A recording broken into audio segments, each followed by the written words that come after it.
Should've known better when you came around that you were gonna make me cry. Welcome to MsMojo, and today we're revealing our picks for the very best albums of each year from 2000 to 2009. She's still big, now she's still thin. You want a piece of me.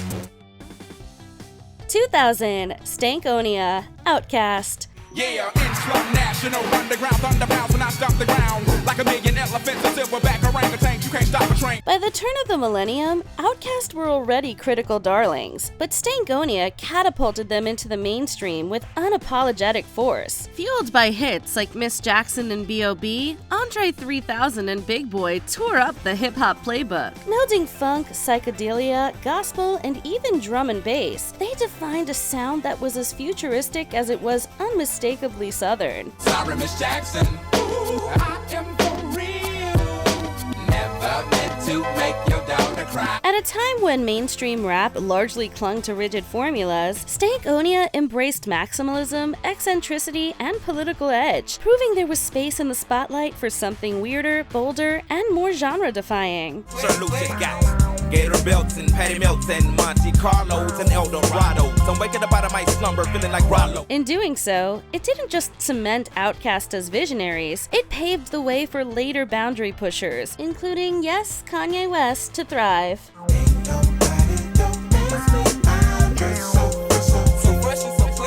2001, Songs in A Minor, Alicia Keys. Sometimes I love you. Sometimes you make me blue. In a pop landscape dominated by teen idols and glossy production, Alicia Keys' Songs in A Minor arrived like a revelation. Blending classical piano flourishes with R&B, soul, and jazz influences, Keys delivered an album that felt both timeless and unmistakably her own. And a real man just can't deny a woman's worth. Her songwriting was intimate yet universal, weaving personal storytelling into radio-ready hooks without pandering to the trends of the day. Fallen was an example of Keys' ability to showcase a command of musicianship seldom found in early 2000s pop. I keep on falling in and out of love with you. The industry took notice. Songs in A Minor earned Keys 5 Grammys, including Best New Artist and Best R&B Album, cementing her as a once-in-a-generation talent from the very start. Friends of your girlfriend, she says that you're part of you. 2002, Come Away With Me, Norah Jones. I waited till I saw the sun.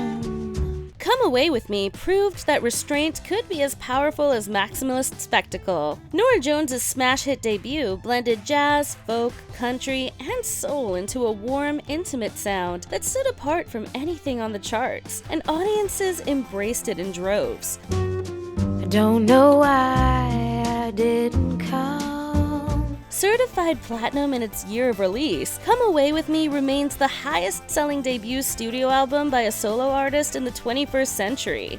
And I'm feeling the same way over again. Jones's smoky vocals and unhurried delivery made tracks like Don't Know Why instant modern standards, while the album's subtle production rewarded repeated listens. The Grammys crowned it Album of the Year, sealing her as a genre-blending force who could conquer the charts without raising her voice. Come away with me in the night. 2003, Elephant, The White Stripes. We started living in an old house. Mama gave birth and we were checking it out. It was a baby boy. Arriving at the height of the garage rock revival, Elephant distilled the movement's raw energy into its purest form. Former spouses Jack and Meg White built an arena-filling sound from little more than guitar, drums, and sheer conviction, stripping rock back to its chest-beating core. The hottest button to button. The hottest button to button. The result was an album that felt both retro and ageless, cementing itself as the era's defining statement of back-to-basics rock. I'm gonna fight 'em all. A 7-nation army couldn't hold me back. And then there's Seven Nation Army with a riff so instantly recognizable, it's been chanted in stadiums, protests, and victory parades ever since. Elephant was a triumph for the White Stripes, yes, but it was also proof that minimalism could shake the world.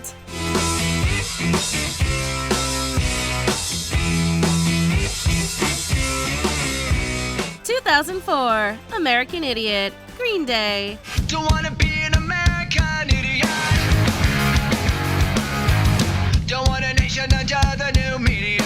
Just when it seemed Green Day's moment had passed, they roared back with a concept album that turned pop punk into political theater. Welcome to a new kind of tension all across the alien nation. Everything is meant to be okay. American Idiot was a scathing, hook-packed rock opera that captured the disillusionment and rage of post-9/11 America, offering both a critique of the era's politics and anthems for a generation who felt lost in the noise. I walk a lonely road, the only one that I have ever known. Its ambition was matched by its accessibility. Boulevard of Broken Dreams and Holiday dominated the charts, while the title track became a rallying cry for disaffected young people living through the tumultuous presidential administration of George W. Bush. Bold, bombastic, and unapologetically of its time, American Idiot secured their place in rock and pop culture history.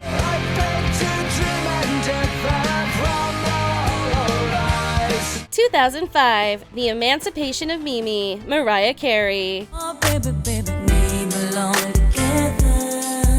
I can't sleep at night when you are on my mind. By the mid-2000s, many had written Mariah Carey off, but The Emancipation of Mimi was a reminder that she was still pop royalty. Heralded as her comeback record, it was her first album since 1997's Butterfly to debut at #1 on the Billboard 200, fueled by a renewed creative spark and a confident embrace of contemporary R&B and hip-hop influences. Shake it off, 'cause the love it ain't the same, and you keep on playing games like you know I'm here to stay. We Belong Together and Shake It Off hit it big, showing off both her vocal mastery and her knack for crafting irresistible hooks. Polished yet personal, Mimi didn't only restore Carey's commercial dominance, it reasserted her as one of the defining voices of modern pop.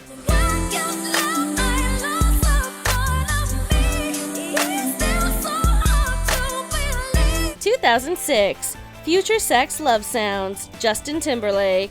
Bringing sexy back. The mother boys don't know how to act.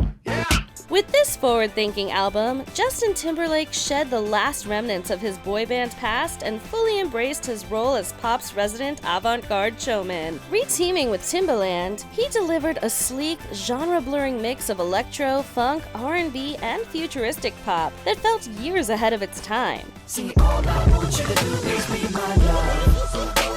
The album's adventurous production set it apart from the safe, radio-friendly pop dominating the charts, while singles including Sexy Back, My Love, and What Goes Around Comes Around became instant classics.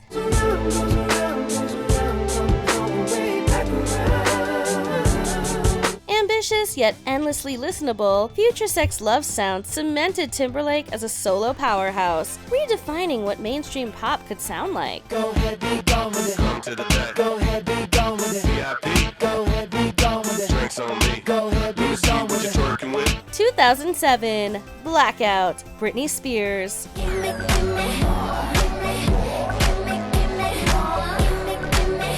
Released amid personal turmoil and relentless tabloid scrutiny, Blackout was initially defined by everything but the music. At the time, its icy club-ready production and Spears' detached, almost robotic vocal delivery felt like a sharp departure from her bubblegum pop roots, and not everyone knew what to make of it. I'm Mrs. Lifestyle, the rich and famous. You want a piece of me? This is, oh my god, that Britney shameless. But in the years since, it's been reevaluated as possibly her most dynamic record, with Gimme More and Piece of Me influencing a generation of pop artists. Sleek, dark, and unapologetically hedonistic, Blackout now stands as not just a career high point for Spears, but a blueprint for modern electropop.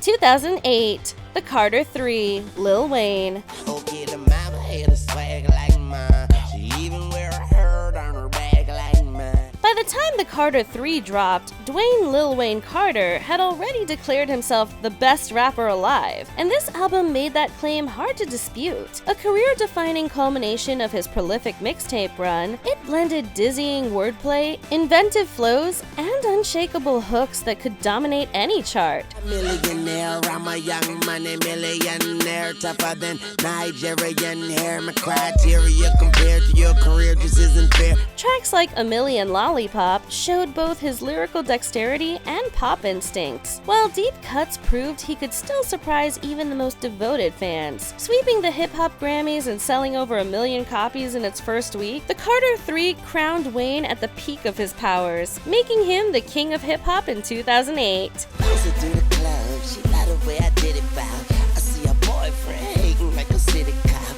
Before we continue, be sure to subscribe to our channel and ring the bell to get notified about our latest videos. You have the option to be notified for occasional videos or all of them. If you're on your phone, make sure you go into your settings and switch on notifications. 2009, Wolfgang Amadeus Phoenix, Phoenix. Listomania, think less but see it grow. Like a ride, oh. If the 2000s saw indie music break into the mainstream, Wolfgang Amadeus Phoenix was one of its crown jewels. The French quartet distilled the decade's indie boom into a sleek, infectious package, balancing shimmering synths, razor-sharp guitars, and hooks so airtight they felt inevitable. Past time, present, 1855, 1901. Listomania and 1901 became ubiquitous, soundtracking commercials, TV shows, and countless playlists, while the album's polish and precision proved indie could compete with pop on its own terms. And no, I wouldn't let you think so. Hold it. Winning the Grammy for Best Alternative Music Album, Wolfgang Amadeus Phoenix was the sound of indie stepping confidently into the cultural spotlight. Listomania, think less but see it grow. Like a ride, oh. Which album in our video is your favorite? Are there any you feel deserve a mention? Be sure to let us know in the comments below.